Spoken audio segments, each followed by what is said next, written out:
তারপরে সচিবালয়ে অগ্নিকাণ্ডের ঘটনা ঘটলো। গোয়েন্দা প্রধান থাকতে এই ধরনের ঘটনা কিভাবে ঘটছে, এর কোনো গোয়েন্দা ফেলুর নাকি এটা গোয়েন্দা নিজে থেকেই গোয়েন্দারা এটা করাচ্ছে, সেটা নিয়ে আলোচনা করব। প্রথমেই ব্রিগেডিয়ার জেনারেল মোহাম্মদ হাসান নাসের, আপনাকে দিয়ে শুরু করি। আমরা সচিবালয় দিয়ে শুরু করি মূল আলোচনাটা। মানে কি হতে যাচ্ছে, কি মনে করছে? আজকে সকালে ঘুম থেকে উঠেই প্রথম যে শকটা পেলাম সেটা হচ্ছে সচিবালয়ের আগুন, এবং সেটার উপরে আমি একটা পোস্ট দিয়েছি। সম্পূর্ণ বিষয়টাই সন্দেহজনক, সারা দেশবাসীর সাথে আমিও সম্পূর্ণ একমত। এবং পরবর্তীতে নেভির একটা ফায়ার ফাইটিং টিমের যে বক্তব্যটা পাওয়া গেল, তাতে এটা সন্দেহের ঊর্ধ্বে প্রমাণিত যে এটা পরিকল্পিত ভাবে একটা অগ্নিকাণ্ড।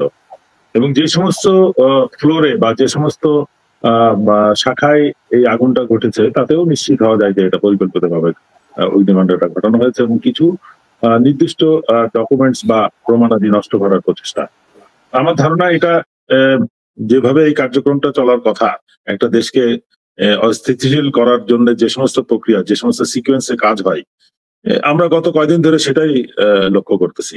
তো আপনি আওয়ামী লীগকে পুরোপুরি ভাবে আপনি বিতাড়িত করবেন না, আওয়ামী লীগের ছত্রছায়াকে পুরোপুরি মুক্ত করে, মানে ছত্রছায়া মুক্ত করবেন না, সেখানে তো নাশকতা হবে। আপনি এখানে তো আজকে তো স্বরাষ্ট্র মন্ত্রণালয় যেটা করছে এটা কম না, বাট আই এম শিওর এটা একটা স্যাবোটাজ, এটা পরিকল্পিত কোনো একটা ষড়যন্ত্রমূলক কিছু। মানে শুধু স্বরাষ্ট্র মন্ত্রণালয়, বিভিন্ন হাই ভ্যালু টার্গেট আছে, মানে কেপিআই গুলো আছে, যেমন বিভিন্ন মিনিস্ট্রি, ব্যাংক, বা তারপরে আমাদের বিভিন্ন গুরুত্বপূর্ণ জায়গাগুলো, যেমন বিভিন্ন সংস্থাগুলো বা বৈদেশিক যে হাই কমিশন গুলো, এম্বাসি গুলো, এরকম কেপিআই গুলোতে একটা নাশকতা করা হবে। তারপরে বিভিন্ন সুউচ্চ ভবনগুলোতে কিন্তু অগ্নিকাণ্ড ঘটানোর সম্ভাবনা আছে। তারপরে আমাদের বিভিন্ন বিদেশিরা যেসব রেস্টুরেন্টগুলোতে যায়, ওইসব রেস্টুরেন্টগুলোতে নাশকতা ঘটানোর সম্ভাবনা আছে, যেটা হচ্ছে ইন্টারন্যাশনাল অ্যাটেনশন যাতে এখানে আসে। তো এই নাশকতা ঘটানোর এই সুযোগ কে তৈরি করে দিয়েছে? আমরা দিয়েছি। এই সময় পরিষ্কার আমরা বুঝতে পারতেছি এই মুহূর্তে কারা ঘটনা ঘটাইতে পারে। আমাদের দেশের এই মুহূর্তে কারা নাশকতা করতে পারে, এটা করতে পারে একমাত্র আওয়ামী লীগ। আর আওয়ামী লীগ কাদের সহযোগিতা করবে? আমরা সেই প্রতিবেশী দেশকে দেখতে পাচ্ছি তারা কি স্টেটমেন্ট দিচ্ছে, পরিষ্কার ভাবে আমরা তাদের ভূমিকা দেখতে পাচ্ছি। তাহলে আমরা কেন এই ক্রিমিনালদেরকে এখনো কেন আমরা এখান থেকে সরিয়ে দিচ্ছি না? এখনো কি করে এই ব্যক্তিগুলো এই একই জায়গায় থাকতে পারে? অ্যাকচুয়ালি সেনাবাহিনী বা আরেকটা কথা, গোয়েন্দা প্রধান, এখানে গোয়েন্দা প্রধানকে একা আমি এখানে মেনশন করবো কেন? একা গোয়েন্দা প্রধান কি করতে পারে বাংলাদেশে? কিন্তু এখানে তার বাইরে আমাদের যে বেসামরিক, শুধু সামরিক বাহিনী বাদ দিলাম, বেসামরিক প্রতিষ্ঠানগুলো যারা, এটা পুরোপুরি কি অ্যাকচুয়ালি স্বাধীন হয়েছে? বিভিন্ন মিনিস্ট্রিগুলোতে যে আমাদের কম বয়সী উপদেষ্টা যারা আছে, এদেরকে এখনো বিভিন্ন আমলারা চালাচ্ছে। আমাকে সেদিন একজন জয়েন্ট সেক্রেটারি বলতেছিল যে ভাই বিশ্বাস করবেন না, যে এখানে চোখের সামনে দেখতে পাচ্ছি উপদেষ্টাদেরকে যা বোঝানো হচ্ছে তারা তাই করতেছে, কারণ একটু তাদের তো অভিজ্ঞতা নেই। এই যে উপদেষ্টাদের নিয়োগ করা হয়েছিল, তাদের কয়জনের ব্যুরোক্রেটিক প্রসেসটা খুব ভালোভাবে জানেন। এই যে রেজনা যিনি আছেন, তাকে নিয়ে একসময় বিএনপির কয়েকজন নেতা বলছিলেন, আর আমার খুব ঘনিষ্ঠ মানুষ, উনি খুব ভালো কাজ করবেন। সেই বিএনপি নেতা গতকালকে আমাকে, যিনি প্রশংসা করেছেন, তিনি গতকালকে বলছিলেন ভাই অনেক বড় একটা সর্বনাশ হয়ে গেছে। কেন? এই রেজনা উনি তো অ্যাকচুয়ালি সত্যিকার অর্থে উনি মনে হয় ভারতের উদ্দেশ্য ফুলফিল করছেন, বা ওনার ভূমিকা সবকিছু আমাদের রাষ্ট্রের স্বার্থে, বা আমাদের অ্যাকচুয়ালি আমরা যেটা আশা করেছিলাম তা তো হচ্ছে না।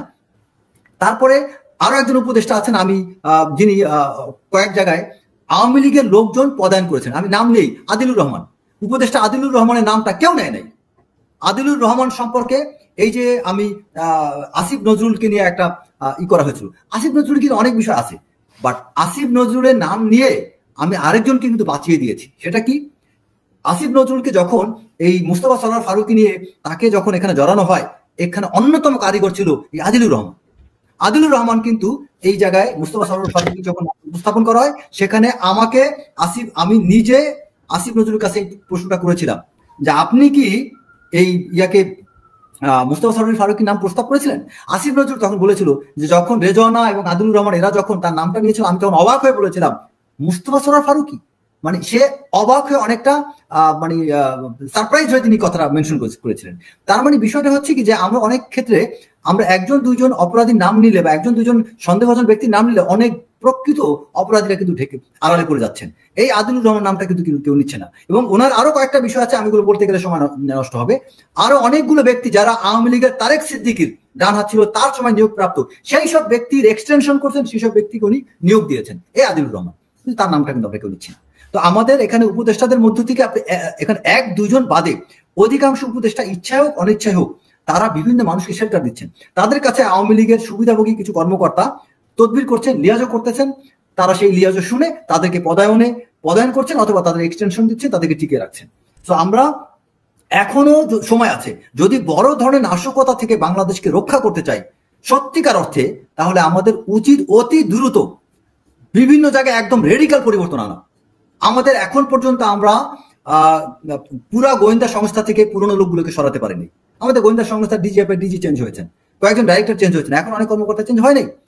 আমি ধন্যবাদ জানাই র্যাবের অতিরিক্ত ডাইরেক্টর অপারেশন এডিজি অপারেশন করেন ইফতেখার, তাকে আমি ধন্যবাদ দিই। উনি দায়িত্ব নেওয়ার পরে আমি এই একজন লোককে দেখেছি যে র্যাবের সব সিও বিভিন্ন গুরুত্বপূর্ণ দায়িত্বের পদগুলোর জন্য উনি নিজে পার্সু করে সেই র্যাবের পরিবর্তনটা ঘটাইছেন, যেটা অন্যান্য প্রতিষ্ঠানগুলোতে করা হয়নি। বাট এখন র্যাবের তো অতটা ক্ষমতা নেই, র্যাবের পরিবর্তন আসলে খুব একটা ইম্প্যাক্ট ফেলেনি। কিন্তু অনেকগুলো প্রতিষ্ঠান আছে যেখানে পরিবর্তন জরুরি, যেমন সংস্থাপন মন্ত্রণালয় আমাদের জন্য সবচেয়ে গুরুত্বপূর্ণ একটা জায়গা, কিন্তু সেই সংস্থাপন মন্ত্রণালয় এপিডি থেকে শুরু করে সচিব থেকে শুরু করে বিভিন্ন কর্মকর্তা যারা আছেন তাদের কয়জন আমাদের জন্য রিলায়েবল? ভূমি মন্ত্রণালয় এখন অনেকগুলো জায়গায় অনেকগুলো লোক আছে, কয়েকজন ডিসি আছেন।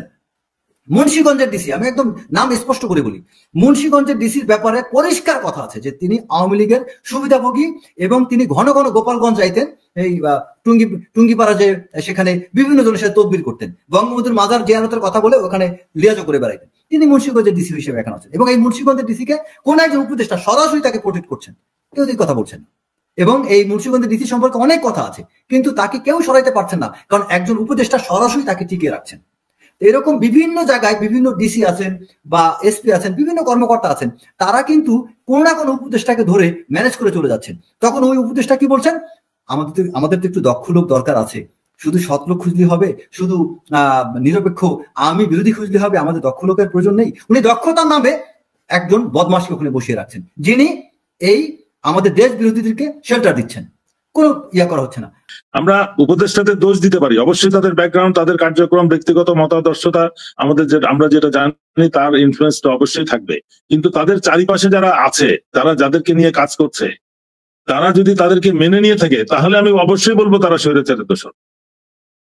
কিন্তু তাদেরকে যদি পরিবর্তনের কোনো চেষ্টা নাই করে তাহলে কিভাবে তারা সরকার চালাবে? তারা তো তাদের ওই মাথার ইনস্ট্রাকশনে চলছে।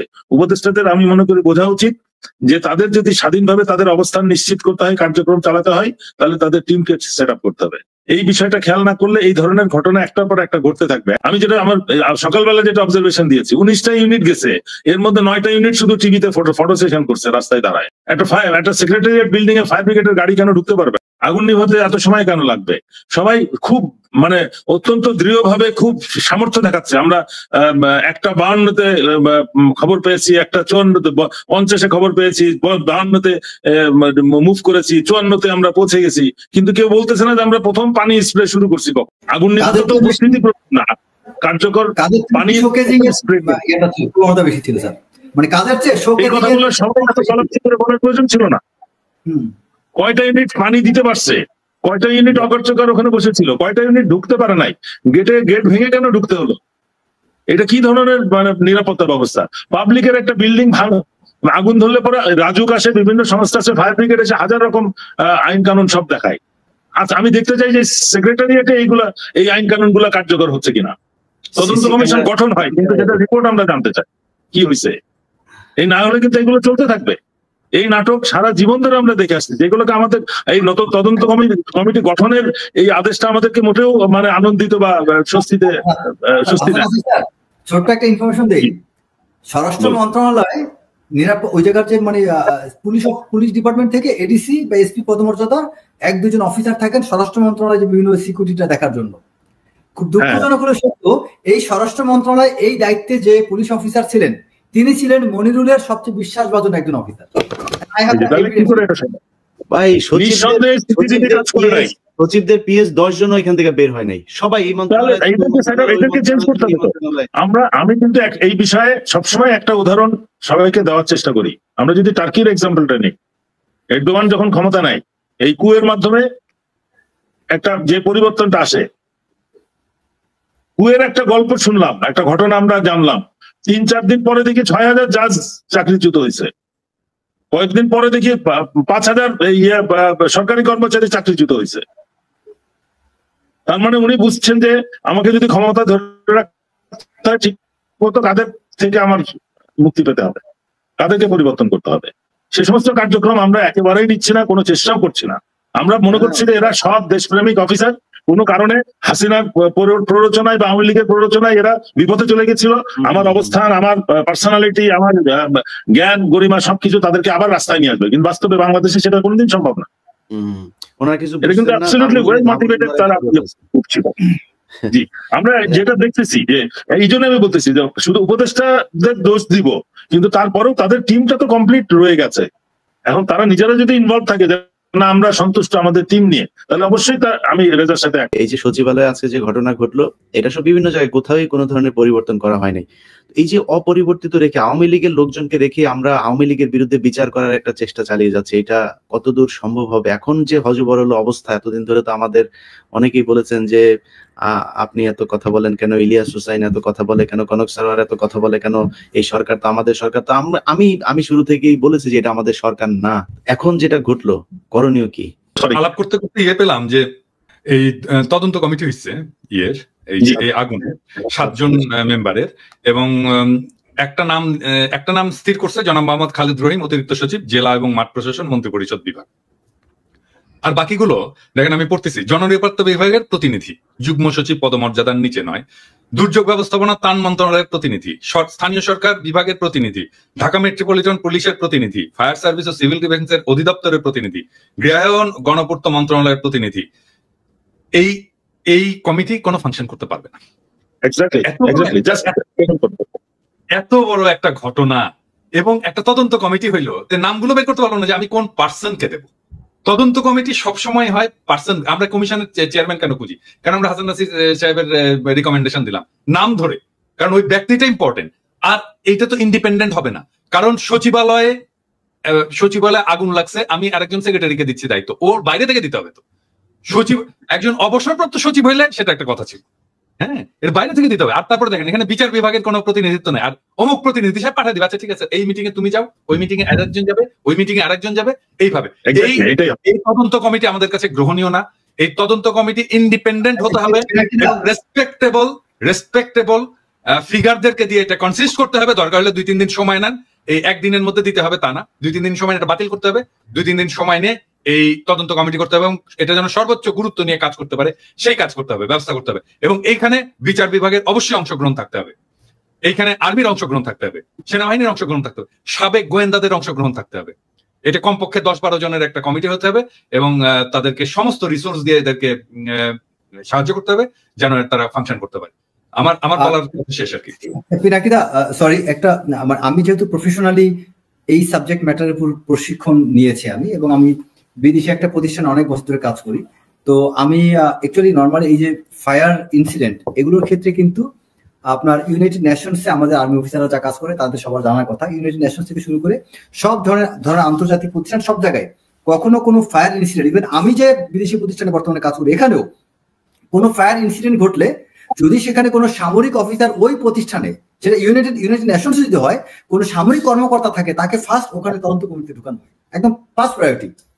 এবং এটার কারণ কি হচ্ছে যে ফায়ার ইনসিডেন্টটা ঘটার ক্ষেত্রে এখানে যে ধরনের প্রবাবল সিমটমস গুলো বা যে ধরনের আপনার ইনভেস্টিগেশন করার ক্ষেত্রে যে ধরনের বিষয়গুলো আপনি পরীক্ষা নিরীক্ষা করবেন বা যে প্রসেসটা ফলো করবেন, এটা একজন সামরিক অফিসারের অন্য সবার চেয়ে ভালো জানার কথা। কিন্তু দুঃখজনক হচ্ছে এই তদন্ত কমিটি আপনি যেটা দেখেন, এটা আমি জাস্ট কিছুক্ষণ আগে আমি এটা দেখতেছিলাম, এখানে একজন ব্যক্তিকে রাখা হয়নি যার এই সাবজেক্ট ম্যাটার এক্সপার্টাইজ আছে, একজনও না। জি, তার মানে ফাংশন না করে চেষ্টা করা হচ্ছে। যে আগুন ধরেছিল সচিবালয়ে, সেটা অবশেষে নিভেছে। নেভাতে সময় লেগেছে প্রায় 11 ঘন্টা। সচিবালয়ের মতো গুরুত্বপূর্ণ জায়গায়, যেখানে সাধারণ মানুষ ঢুকতেই পারে না, সেখানে ছুটির দিনের কিভাবে আগুন ধরলো? আগুনটা কিন্তু ধরেছে ছুটির দিনে, মাথায় রাখবেন। 25 তারিখ দিবাগত রাতে, 25 তারিখ সারাদিন সচিবালয় বন্ধ ছিল, ছুটির দিন ছিল, ওখানে নিরাপত্তা প্রহরী ছাড়া আর কেউ ছিলেন না। কিন্তু সেই দিন দিবাগত রাতে আগুনটা কিভাবে ধরলো? ধরা যাক, যতটুকু আমি বুঝেছি পর্যন্ত, বিভিন্ন পত্রপত্রিকা যে নিউজগুলো আমরা পড়েছি, সেগুলো পড়ে যেটা মনে হয়েছে যে এটা কেবলই শর্ট সার্কিটের মাধ্যমে ধরেছে সেরকম বোধ করি নয়। আমি কয়েকজন বিশেষজ্ঞর বক্তব্য পড়লাম এর মাঝখানে, যেমন ফায়ার সার্ভিস ও সিভিল ডিফেন্সের সাবেক এক মহাপরিচালক ব্রিগেডিয়ার জেনারেল অবসরপ্রাপ্ত ইঞ্জিনিয়ার আলী আহমদ খান তিনি বলেছেন এটা স্যাবোটাজ বা নাশকতামূলক হওয়ার সম্ভাবনা বেশি। আগুনটা শর্ট সার্কিট থেকে হলে একসঙ্গে ৩-৪ জায়গায় লাগার কথা নয়, দুর্বৃত্তদের লাগানো আগুনেই এমনটা হয়, একসঙ্গে কয়েকটা জায়গায় আগুন লাগছে, কিন্তু শর্ট সার্কিট হলে এক জায়গায় ধরবে, তারপর সেখান থেকে ধীরে ধীরে সব জায়গায় ছড়াবে। তো এটা কিভাবে সম্ভব হলো? এবং উনি এটাই বলেছেন যে এটা শর্ট সার্কিট নয়, উনি বেশ কিছু এক্সাম্পল দিয়ে লজিক দিয়ে কথাটা বলেছেন। আরেকজন এই ফায়ার সার্ভিসের সাবেক ডিজি আবু নঈম মোহাম্মদ শহীদুল্লাহ তিনি বলছেন যে আগুন যদি 6 তলাতে হয় সেটা কিন্তু রিমোট কন্ট্রোলের মাধ্যমেও কোনো কিছু বিস্ফোরণ ঘটিয়ে করা হতে পারে। ড্রোন ব্যবহার কিংবা মানুষ ঢুকেছিল কিনা সেটার আলামত খুঁজতে হবে। এটা স্যাবোটাজ না এমন ভাবার কোনো কারণ নাই। তার মানে উনিও এটাকে স্যাবোটাজই বলছেন। আবার উনি আরেকটা বলছেন যে যেসব কার্যালয়ে আগুন লেগেছে সেখানে ডানে বায়ে কিভাবে ভবনের প্রান্তে চলে যায়, আবার নিচেও আগুন 2 কোণায় পৌঁছে যাওয়া অবিশ্বাস্য। এখানে বারুদের ব্যবহার হতে পারে, সেটাও তদন্তে খুঁজতে হবে। তাহলে মোটামুটি ধরে নেওয়া যাচ্ছে যে আগুনটা লাগানো হয়েছিল, আগুনটা লেগে যায়নি। এখন যে প্রশ্নটা শুরুতে করেছিলাম যে ছুটির দিনে কিভাবে লাগলো, তাহলে যদি কেউ ওখানে বোম রেখে সে আসে অথবা অন্য কেউ কিছু করে থাকে, যদি সে বহিরাগত কেউ হয় তাহলে তো সে আগের দিন গিয়েছিল, আগের দিন গেল 24 তারিখে, 25 তারিখ সকাল থেকে ছুটি, ওখানে কেউ যায়নি, 25 তারিখ দিবাগত রাত 1:30টার পরে আগুনটা ধরেছে। তাহলে এই যে একটা লম্বা সময়, 24 ঘন্টারও বেশি সময়, এটা কিভাবে সম্ভব হলো ওখানে? তাহলে কেউ যদি আগুন লাগিয়ে এসে থাকেন সেটা তো মানে 2-3 ঘন্টার মধ্যে জ্বলে যাওয়ার কথা। তার মানে এটা রিমোট কন্ট্রোলের মাধ্যমে হতে পারে, স্যাবোটাজ হতে পারে, টাইম বম হতে পারে, একসঙ্গে অনেক জায়গায় হতে পারে, অথবা ওই সময়ে তারা হয়তো ভেতরেই ছিল। অনেক কিছু হতে পারে, আমি জানি না কিভাবে। কিন্তু তারও চেয়ে বড় কথা, এটা কিন্তু সচিবালয়ের মধ্যে হয়েছে, মানে দেশের সবচেয়ে যে গুরুত্বপূর্ণ কার্যালয়, যেখানে মন্ত্রীরা বসেন, সচিবরা বসেন, মন্ত্রণালয়ের কাজকর্ম হয়, সেখানে আগুনটা ধরেছে। এই আগুন নিয়ে আমি বিদেশের পত্রিকা, ইন্ডিয়ার পত্রপত্রিকা দেখলাম, তারাও কিন্তু এটা নিয়ে বেশ বড় বড় শিরোনাম করেছে, কেন এই আগুনটা ধরল। এখন এই প্রশ্নের জবাব আপনি কি দিবেন? অনেকে দ্রুত বলে ফেলেছে, অনেক উপদেষ্টা বলেছেন যে দুর্নীতির বিরুদ্ধে লড়াই করছে, সেটাকে থামানোর জন্য হয়েছে। কেউ বলছেন এটা স্যাবোটাজ হয়েছে, ছাত্ররা বলছে এটা ষড়যন্ত্র চলছে, এরকম অনেক কিছুই কিন্তু বলা হয়েছে। কিন্তু প্রশ্ন হচ্ছে তাহলে কাজটা করলো কারা? আমি সবসময় যে কথাটা বলি, এটা আমি বলি না, এটা অপরাধ বিজ্ঞানীরাই বলে, যখন এরকম কিছু একটা অপরাধ সংগঠিত হয় তখন আপনি প্রথম দেখবেন এই সংগঠিত অপরাধের ফলে লাভবান কি হচ্ছে, মানে কারা বেনিফিশিয়ারি, এটা হলে কার লাভ হয়। এই প্রশ্নগুলো কিন্তু আমাদের একজন উপদেষ্টা আসিফ মাহমুদও তুলেছেন। তিনিও বলেছেন ওনারা নাকি বেশ কিছু দুর্নীতির কাজকর্ম করছিলেন, দুর্নীতির কিছু কিছু দলিলপত্র ছিল, বিশেষ করে মানে লোকাল গভর্নমেন্টের। তো সেখানেও হতে পারে, কিন্তু যেগুলো পড়া হয়েছে এটা তো কাগজ পড়েছে। আমার ধারণা এইভাবে যে কাগজের জন্য যে খুব একটা দলিল দস্তাবেজ খুব পড়ে গেছে এটা আমি মনে করি না, কারণ যেগুলো পড়েছে এটা কপি নিশ্চয়ই আছে কোথাও না কোথাও। এবং তারও চেয়ে বড় কথা, আজকাল তো সমস্ত আলাপ আলোচনা, তারপরে আপনার করসপন্ডেন্স যেগুলো হয়, চিঠিপত্র লেনদেন, সবই তো কম্পিউটারাইজ, এগুলো সার্ভারও থাকার কথা। কাজে ওর মাধ্যমে যে খুব বেশি একটা ঝামেলা হয়ে যাবে আমি তা মনে করি না। তাহলে এটা কি, এটাকে সরাসরি কোনো ক্ষতি হবে এটা আমার মনে হয় না খুব, আমি জানি না অবশ্য, এটা তদন্ত হতে পারবে, বেরিয়ে আসবে। আমার ধারণা যে এরকম দুর্নীতিকে বাধাগ্রস্ত করার জন্য সরকারের অনেক গুরুত্বপূর্ণ তথ্য একদম বিনষ্ট, চিরস্থায়ীভাবে বিনষ্ট করার জন্য এগুলো হয়েছে, এটা আমার কাছে মনে হয় না, কারণ সব ফাইলেরই কপি কোথাও না কোথাও থাকার কথা। তাহলে ঘটনাটা ঘটলো কেন? তাহলে এটা কি কোনো হুমকি? এটা কি কারো কোনো একটা গোষ্ঠী নিজেদের সক্ষমতা প্রমাণ করার জন্য এই কাজটা করেছে? সরকারকে বোঝাতে চেয়েছে দেখো আমরা চাইলে কিন্তু পারি, এমন কি কেউ? তাহলে কারা তারা কারা? তারা কি কোনো পলিটিক্যাল পার্টি, আওয়ামী লীগ? এটা কিন্তু বলা কঠিন। আবার ধরেন গত দুদিন ধরে সচিবালয়ের সবচেয়ে বড় ঘটনা কোনটা? সচিবালয়ে বলেন অথবা সরকারের প্রশাসনে বলেন, সেটা কোনটা? সেটা হলো বিভিন্ন ক্যাডার নিয়ে আন্দোলন। প্রশাসন ক্যাডার তারা আন্দোলন করতেছে, আলটিমেটাম দিচ্ছে। আবার প্রশাসন ক্যাডারের বাইরে যে আছে 26 ক্যাডার যারা আছে তারা আন্দোলন করতেছে, তারাও পাল্টা হুমকি দিচ্ছে।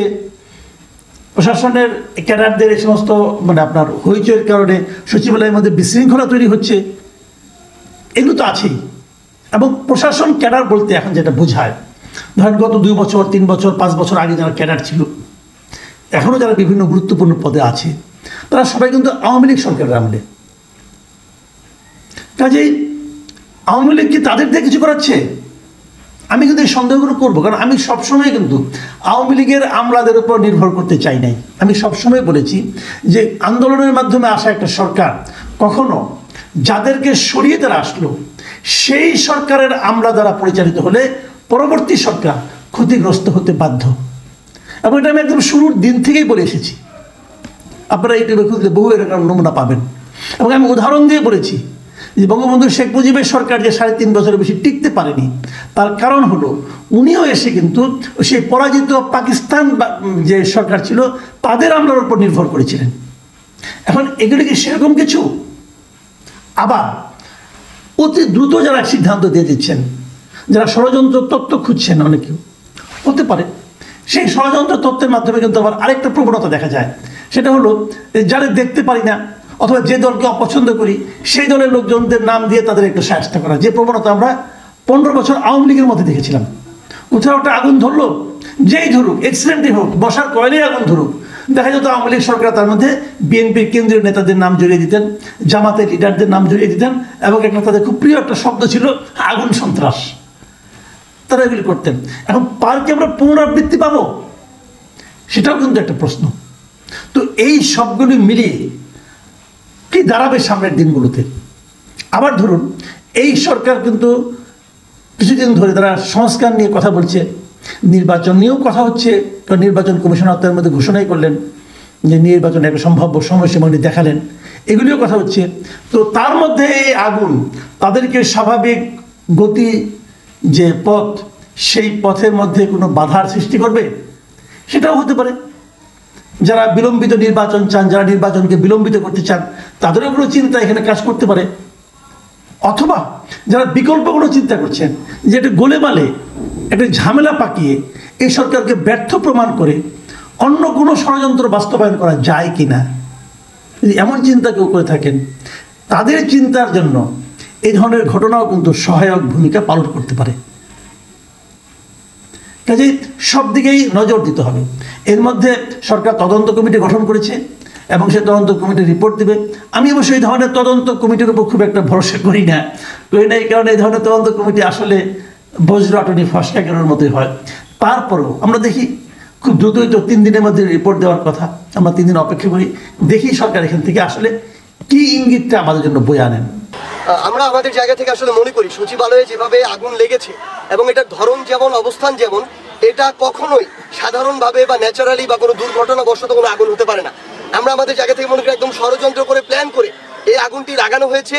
এবং আপনি যদি আপনাদের জায়গা থেকে দেখেন যে এই যে আগুনটি লেগেছে, এই আগুনটি আসলে লেগেছে আমাদের যারা ছাত্র প্রতিনিধি, যারা সরকারের প্রতিনিধিত্ব করছে, আমাদের নাহিদ ইসলাম, আসিফ মাহমুদ, তাদের অফিসগুলো জ্বলে পুড়ে শেষ হয়ে গিয়েছে। সেই জায়গা থেকে যখন নর্মালি আমাদের এই যারা ছাত্রদের প্রতিনিধিত্ব করছে ওই অন্তর্বর্তীকালীন সরকারে, তারাই অভ্যুত্থানের রাজপথ থেকে লড়াই করেছে, তারা এই স্পিরিটটা বুকে ধারণ করে এবং সেটিকে ধারণ করে বিভিন্ন খুনি শেখ হাসিনার সময় যারা বিভিন্ন দালাল ছিল, বিভিন্ন অন্যায় অপকর্ম দুর্নীতি ছিল, এগুলোর যে ফাইলগুলো, এই ফাইলগুলো যখন